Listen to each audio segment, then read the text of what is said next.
નમસ્કાર, મંતવ્ય ન્યૂઝમાં આપનું સ્વાગત છે। ઇન્ડિયા 9 સાથે હું છું હિનલ।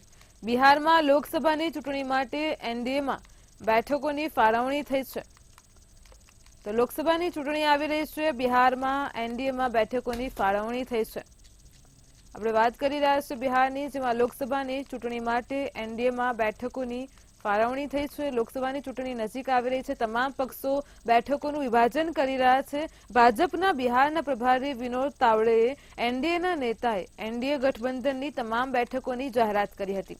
તેમણે કહ્યું છે કે ફોર્મ્યુલા પર ચર્ચા થઈ હતી અને એનડીએ ગઠબંધનમાં તમામ પક્ષોએ તેનો સ્વીકાર કર્યો છે। આ ફોર્મ્યુલા મુજબ ભાજપ 17 બેઠકો ઉપર ચૂંટણી લડશે, જ્યારે જેડીયુ 16 બેઠકો ઉપર ચૂંટણી લડશે, ત્યારે ચિરાગ પાસવાનની પાર્ટીને 5 બેઠકો પરથી સીટ મળશે।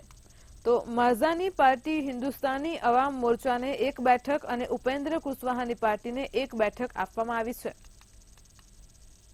एनडीए लड़ेगी, इसकी जानकारी मैं देता हूं। भारतीय जनता पार्टी 17 सीटें एनडीए के साथ लड़ेगी। जनता दल यूनाइटेड 16 सीटों पर एनडीए के साथ लड़ेगी। लोक जनशक्ति पार्टी 5 सीटों पर, हिंदुस्तानी अवाम मोर्चा 1 सीट पर और राष्ट्रीय लोक मोर्चा 1 सीट पर। વડાપ્રધાન નરેન્દ્ર મોદીનો આજે તમિલનાડુના કોઇમ્બતુર શહેરમાં રોડ શો યોજાયો હતો, જે દરમિયાન ભાજપના કાર્યકરોએ સતત મોદી મોદીના નારા લગાવ્યા હતા અને તેમના સ્વાગત માટે પરંપરાગત સંગીત વગાડવામાં આવ્યું હતું। ચુસ્ત પોલીસ સુરક્ષા વચ્ચે આ રોડ શો મદ્રાસ હાઈકોર્ટે આપેલ મંજૂરી બાદ થયો હતો। પોલીસે પહેલા આ વિસ્તારની સાંપ્રદાયિક રીતે સંવેદનશીલ પ્રકૃતિ અને જાહેર પરીક્ષાઓ સહિતના કારણો દર્શાવી અને સાથે જ પરવાનગી આપી ન હતી। તો બીજેપી સમર્થકો દ્વારા એક નારો લગાવવામાં આવ્યો હતો, મિંદુમ મોદી વેન્દુમ મોદી, તેમજ રસ્તાઓ પર ઉભેલા લોકોએ નરેન્દ્ર મોદીના સ્વાગત માટે હાથમાં કમળના ફૂલ લીધા અને ભારત માતાની જયના નારા લગાવ્યા હતા।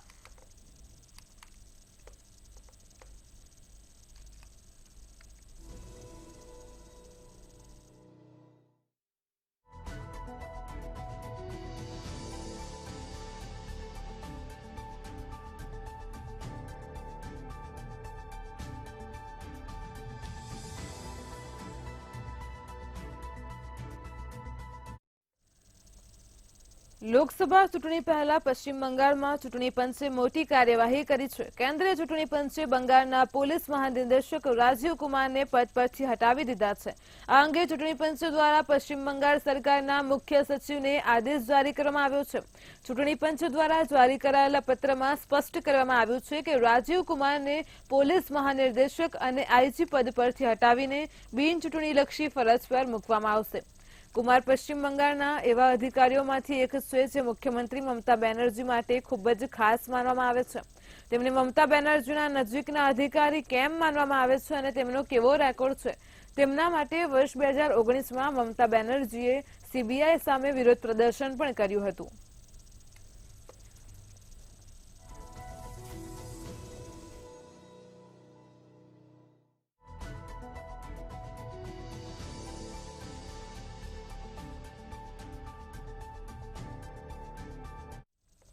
લોકસભા ચૂંટણીને લઈને ચૂંટણી પંચે એક મોટો નિર્ણય લીધો છે। ચૂંટણી પંચે યુપી અને ગુજરાત સહિત 6 રાજ્યોના ગૃહ સચિવોને હટાવી દેવાનો નિર્ણય લીધો છે। તેમાં ગુજરાત, ઉત્તર પ્રદેશ, બિહાર, ઝારખંડ, હિમાચલ પ્રદેશ અને ઉત્તરાખંડનો સમાવેશ થાય છે। તો ગુજરાતના ગૃહ સચિવ પંકજ જોશી વર્ષ 1989 બેચના આઈએએસ છે। પંકજ જોશી અગાઉ નાણાં વિભાગ, એનર્જી અને પેટ્રોકેમિકલ વિભાગના પણ એસીએસ રહી ચૂક્યા છે।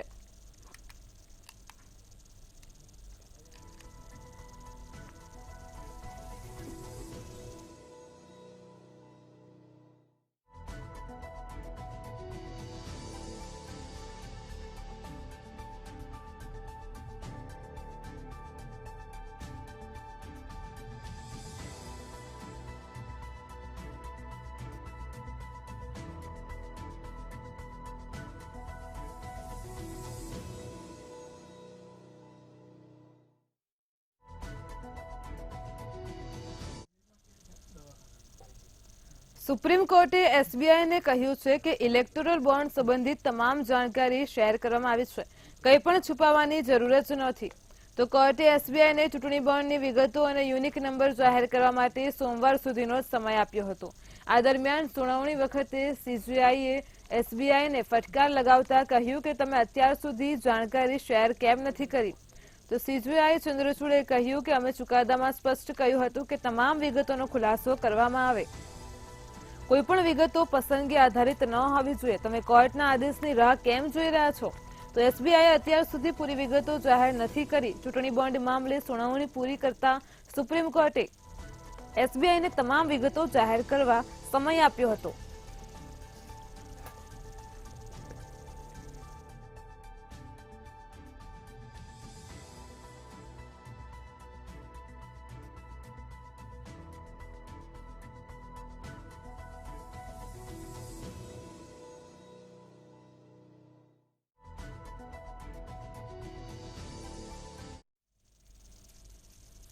લોકસભા ચૂંટણીની તારીખ જાહેર થઈ ચૂકી છે. આ દરમિયાન ઉત્તર પ્રદેશમાં રામપુરના ચર્ચિત ડુંગરપુર કેસમાં કોર્ટે સમાજવાદી પાર્ટીના નેતા અને પૂર્વ કેબિનેટ મંત્રી આઝમ ખાનને 7 વર્ષની જેલની સજા સંભળાવી છે.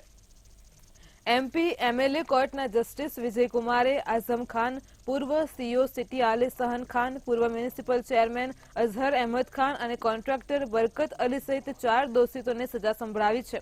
કોર્ટે આ તમામ દોષિતોને 5 લાખ રૂપિયાનો દંડ પણ ફટકાર્યો છે.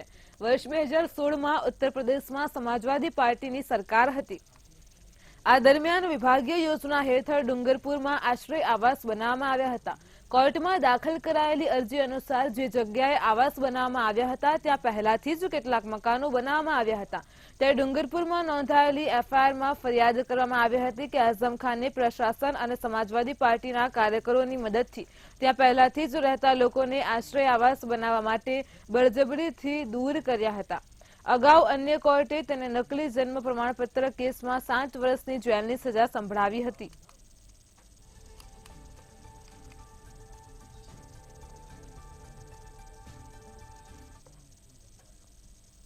લોકસભા ચૂંટણીની તારીખો જાહેર થતાની સાથે જ તમામ રાજકીય પાર્ટીઓ એક્ટિવ થઈ ગઈ છે. ચૂંટણીની તારીખો જાહેર થયા બાદ એઆઈએમના પણ સક્રિય થઈ ગઈ છે. ત્યારે હવે આ વચ્ચે પાર્ટીએ આગામી ચૂંટણી માટે 3 ઉમેદવારોની જાહેરાત કરી દીધી છે. ઉમેદવારોના નામની જાહેરાત કરતા ઓવેસીએ કહ્યું કે ઔરંગાબાદથી ઇમ્તિયાઝ જલીલ એઆઈએમના ઉમેદવાર હશે, જ્યારે કિશનગંજથી અખ્તરુલ ઇમાન ચૂંટણી મેદાનમાં ઉતરશે. તો બીજી તરફ હૈદરાબાદથી પાર્ટી અધ્યક્ષ અસદુદ્દીન ઓવૈસી ખુદ ચૂંટણી લડશે. તેમણે કહ્યું છે કે બિહાર, ઉત્તર પ્રદેશ અને મહારાષ્ટ્રમાં પાર્ટીના પ્રદેશ અધ્યક્ષ ઉમેદવારો પર ચર્ચા કરી રહ્યા છે. ત્યાં ટૂંક સમયમાં ઉમેદવારોના નામ જાહેર કરવામાં આવશે.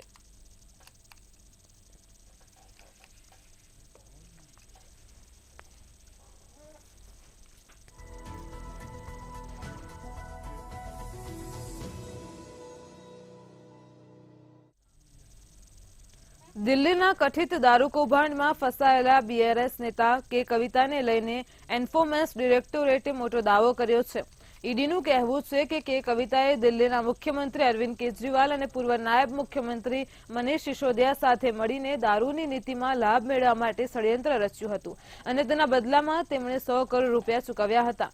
કવિતાની ધરપકડ બાદ ઈડીએ સમગ્ર મામલાને લઈને આ નિવેદન જાહેર કર્યું છે.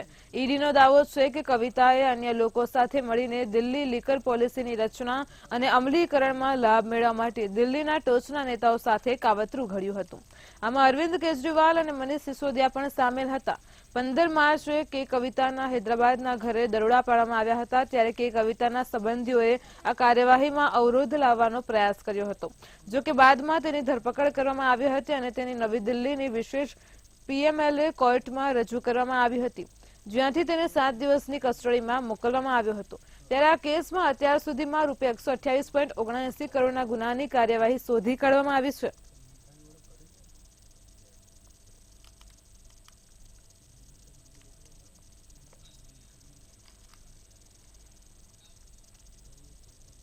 રાજસ્થાનમાં સાબરમતી આગ્રા ટ્રેનના 4 ડબ્બા પાટા પરથી ઉતરી ગયા હતા. અકસ્માત આજે સવારે 1 વાગ્યે અજમેરના મદાર સ્ટેશન પાસે થયો હતો. એન્જિન સહિત ટ્રેનના 4 જનરલ કોચ પાટા પરથી ઉતરી ગયા હતા। દુર્ઘટનાની માહિતી મળતા જ રેલવે અધિકારીઓ ઘટનાસ્થળે પહોંચી ગયા હતા અને પાટા પરથી ઉતરેલા કોચ અને એન્જિનને પાટા પર લાવવા બચાવ કાર્ય શરૂ કર્યું હતું। અકસ્માતમાં કોઈને ઈજા થઈ નથી। અકસ્માતનો ભોગ બનેલ અજમેર આગ્રા ફોર્ટ સાબરમતી ગઈકાલે સાંજે લગભગ 5 વાગે નિર્ધારિત સમયે રવાના થઈ હતી। રાત્રે લગભગ 1 વાગે આ પેસેન્જર ટ્રેન મદાર રેલવે સ્ટેશનથી થોડા અંતરે ટ્રેક બદલતી વખતે માલસામાન ટ્રેન સાથે અથડાઈ હતી। જો કે અકસ્માતના અન્ય કારણો હજુ સુધી જાણવા મળ્યા નથી। અકસ્માતને કારણે પાટા તેમની જગ્યાએથી ખસી ગયા છે।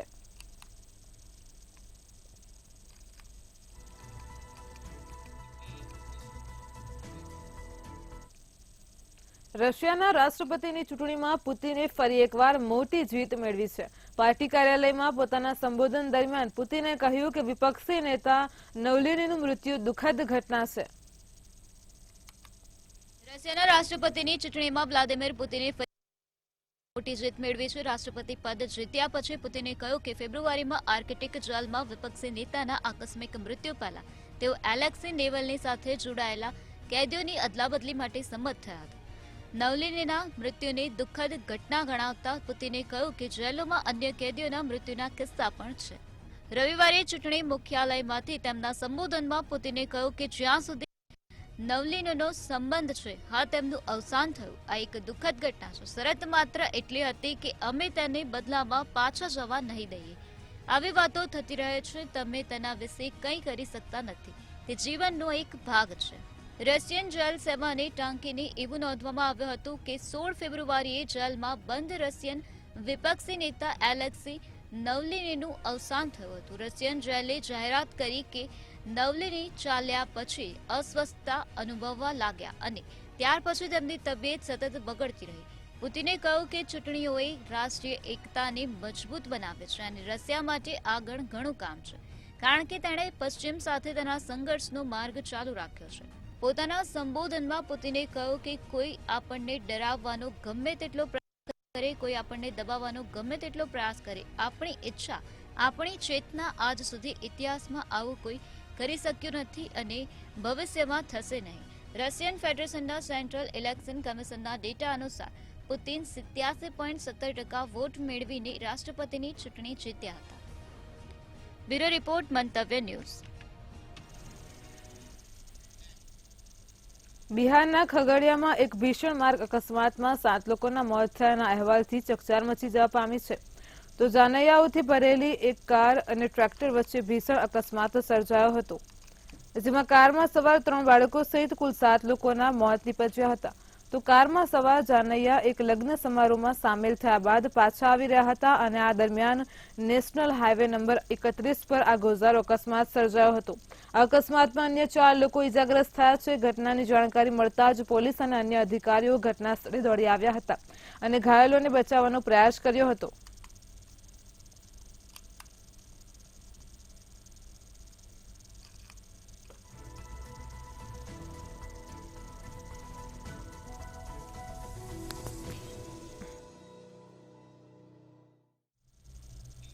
કોલકાતાના ગાર્ડન રીચ વિસ્તારની બાજુની ઝૂંપડપટ્ટીમાં મોડી રાતે 5 માળની નિર્માણાધીન ઇમારત ધરાશયી થતા 2 લોકોના મોત થયા હતા, જ્યારે આ દુર્ઘટનામાં 20 થી 25 લોકો ઇજાગ્રસ્ત થયા હતા, જેમની હોસ્પિટલમાં સારવાર ચાલી રહી છે। મૃતકોની ઓળખ સમા બેગમ અને હસીના ખાતુન તરીકે થઈ છે। ઇજાગ્રસ્ત લોકોને સ્થાનિક નર્સિંગ હોમ અને 5 SSKM હોસ્પિટલમાં દાખલ કર્યા હતા। તો રેસ્ક્યુ ટીમે પણ કાટમાળમાંથી ઘણા લોકોને સુરક્ષિત બહાર કાઢ્યા છે। પોલીસ, સ્ટેટ ડિઝાસ્ટર મેનેજમેન્ટ અને ફાયર બ્રિગેડની ટીમે સાથે મળીને બચાવ કાર્ય શરૂ કર્યું હતું।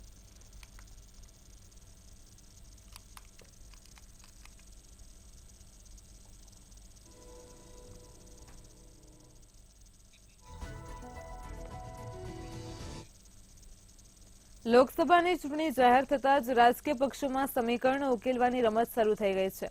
અલ્હાબાદ લોકસભા સીટ પર ભાજપ ગઠબંધન સપા કોંગ્રેસ ગઠબંધન સાથે ટક્કર કરશે, તે સમયે બસપાની રાજકીય ચાલ પણ ઘણી હદ સુધી ચૂંટણીની દિશા નક્કી કરશે.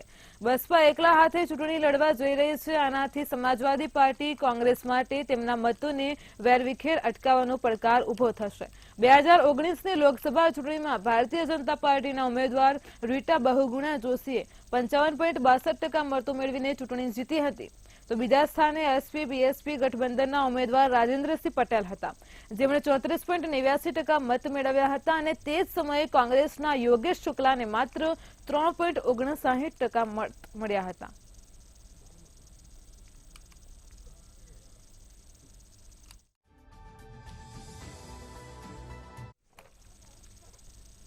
અમેરિકી રાષ્ટ્રપતિની ચૂંટણીને હજુ લગભગ 8 મહિના બાકી છે, પરંતુ દેશમાં ચૂંટણીની ગતિવિધિઓ વધવા લાગી છે. ચૂંટણીમાં આ વખતે પણ જો બાઇડન અને ડોનાલ્ડ ટ્રમ્પ વચ્ચે મુકાબલો થશે તે લગભગ નિશ્ચિત છે. બંને નેતાઓએ પોતાનો ચૂંટણી પ્રચાર પણ શરૂ કરી દીધો છે. ડોનાલ્ડ ટ્રમ્પે ઓહાયોમાં એક રેલીને સંબોધિત કરતા વિવાદાસ્પદ નિવેદન આપ્યું હતું. રેલી દરમિયાન ટ્રમ્પે કહ્યું કે નવેમ્બરની રાષ્ટ્રપતિની ચૂંટણી અમેરિકન ઇતિહાસની સૌથી મહત્વપૂર્ણ તારીખ હશે. તેમણે ધમકી આપી કે જો તેઓ આ ચૂંટણીમાં રાષ્ટ્રપતિ નહીં બને તો દેશમાં લોહીની નદીઓ વહેશે. આ સિવાય તેમણે પોતાની ચૂંટણી લડાઈને દેશ માટે મહત્વનો ટર્નિંગ પોઈન્ટ ગણાવ્યો છે.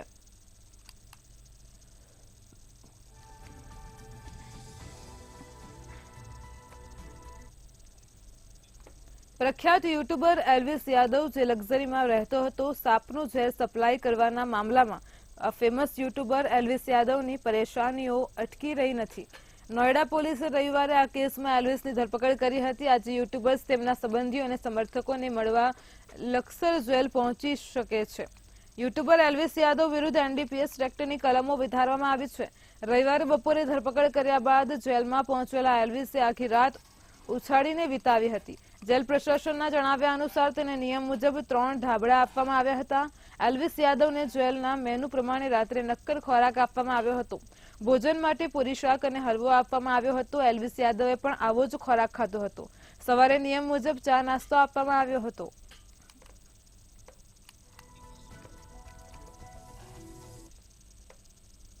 રશિયાના રાષ્ટ્રપતિ વ્લાદિમીર પુતિને રાષ્ટ્રપતિની ચૂંટણી જીતી લીધી છે. ચૂંટણી જીત્યા બાદ તેણે પશ્ચિમી દેશોને ચેતવણી આપી છે. પુતિને સોમવારે પશ્ચિમને ચેતવણી આપી હતી કે રશિયા અને યુએસની આગેવાની હેઠળના નાટો લશ્કરી જોડાણ વચ્ચે સીધો સંઘર્ષનો અર્થ એ થશે કે પૃથ્વી ત્રીજા વિશ્વયુદ્ધથી એક પગલું દૂર છે. પરંતુ ભાગ્યે જ કોઈ આવા દ્રશ્ય ઈચ્છે છે. યુક્રેન યુદ્ધે 1962ના ક્યુબા મિસાઇલ કટોકટી પછી પશ્ચિમ સાથે મોસ્કોના સંબંધોમાં સૌથી ઊંડું સંકટ સર્જ્યું છે. ફ્રાન્સના રાષ્ટ્રપતિ ઇમેન્યુઅલ મેક્રોને ગયા મહિને કહ્યું હતું કે તેઓ ભવિષ્યમાં યુક્રેનમાં ભૂમિ સૈનિકોની તૈનાતીને નકારી શકતા નથી. ઘણા પશ્ચિમી દેશોએ તેનાથી પોતાને દૂર કર્યા છે, જ્યારે અન્ય, ખાસ કરીને પૂર્વ યુરોપમાં, સમર્થન વ્યક્ત કર્યું છે.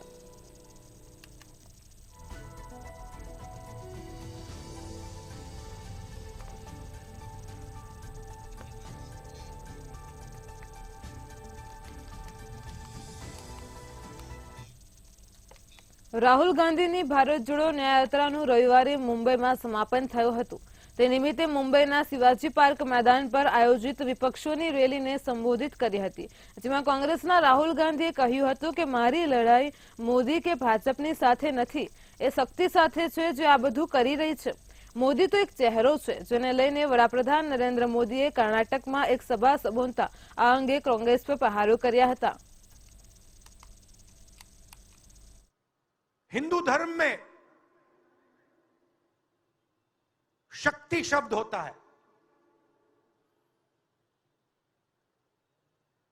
हम शक्ति से लड़ रहे हैं, एक शक्ति से लड़ रहे हैं. अब सवाल उठता है वो शक्ति क्या है. और मैं तो हैरान हूं, कल शिवाजी पार्क में शक्ति के विनाश का ऐलान हो रहा है. जब मैंने सुना तो मैं सोच रहा था, बाड़ा साहब आप ठाकरे जी उनकी आत्मा को कितना दुख पहुंचा होगा. शिवाजी पार्क में शक्ति का विनाश करने का ऐलान किया जाए, वो भी शिवाजी पार्क में, और उस भूमि पर जहां का बच्चा बच्चा जन्म से जय भवानी जय शिवाजी का मंत्र लेकर के बड़ा होता है। छत्रपति शिवाजी महाराज तुळजा भवानी से आशीर्वाद लेकर के हिंदवी स्वराज की स्थापना के लिए निकल पड़े थे। वे शक्ति के उपासक थे और उसी शिवाजी पार्क में शक्ति के विनाश का ऐलान किया जाता है। और कौन लोग मंच पर बैठे थे, पता नहीं बाला साहब की आत्मा को क्या होता होगा। લોકસભા ચૂંટણીને લઈને સરકાર હાલ પૂરજોશમાં જોવા મળી રહી છે, ત્યારે દિલ્હીમાં બીજેપી સીઈસી અને કોર ગ્રુપની બેઠકમાં હાજરી આપશે, જેમાં સીએમ અને સીઆર પાટીલ પણ ઉપસ્થિત રહેશે। ત્યારે હજુ પણ ગુજરાત લોકસભાની 4 બેઠક માટે નામ જાહેર થવાના બાકી છે, તેમજ પેટા ચૂંટણીની 5 બેઠક પર ઉમેદવારના નામ પણ જાહેર નથી થયા, જ્યારે સાંજે ઉમેદવારોના નામની ચર્ચા પણ કરવામાં આવશે।